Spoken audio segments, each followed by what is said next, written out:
Good morning.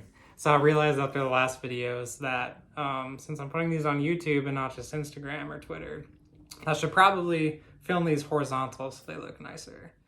Even though I'm not one of those content creators that's going to be doing a bunch of edits and things, at least at this point. You're simply just getting me inside my house talking cards, so here we are. I wanted to talk about something that I noticed recently, a lot of chatter on Twitter, and it's been something that in all my years of cards I've heard people talking about, but since it's blossoming again, I wanted to address it. It's a lot of conversation about if you're ripping open packs, which boxes should you buy? I keep seeing people say that all the time. Is this product worth it to break open? Is this better? Is this worth my money? But the fact is, like, that's not the right question. The right thing to think about is this the right product for you based on your financials? Is this something that's going to break the bank for you? Is it going to be a huge gamble, a huge risk? Because really, you shouldn't, there's two things to that. You shouldn't be opening something that's beyond your resources, that's going to potentially cause you financial harm or ruin if it doesn't go your way. And the likelihood is it won't go your way.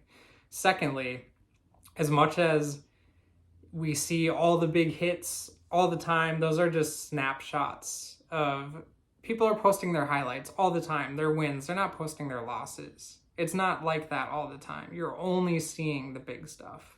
So, and with that said too, as much as the high-end stuff, think like National Treasures, think Transcendent, think all those things, Flawless, you could actually hit a better card in a lower end product than a higher end because you don't know what's in there. That's the thing. I think those of us who have been around long enough have all had that moment where we hit an unexpectedly valuable card out of a lower product, and don't do that in a higher end product.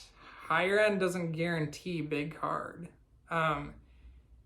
Yes, you can get a huge card out of there, but per dollar, you got to weigh that. Like, you got to look at your financial resources, you got to look at what you can spend, you got to stay within your means, and then make the decision based off of that. Because it's not as simple as, oh, this product looks really good, I'm going to get something great out of it.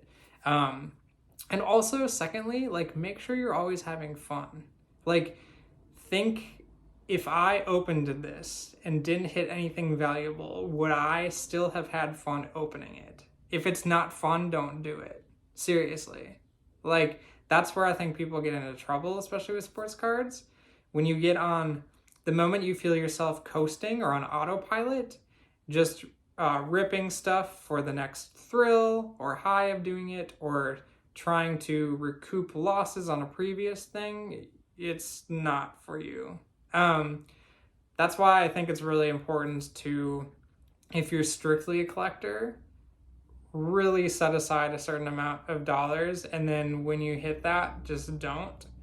But if you are able to, don't simply collect the things keep the things you want, yes, but you got to sell along the way. Like, you got to sell some things too. You can't hold on to everything.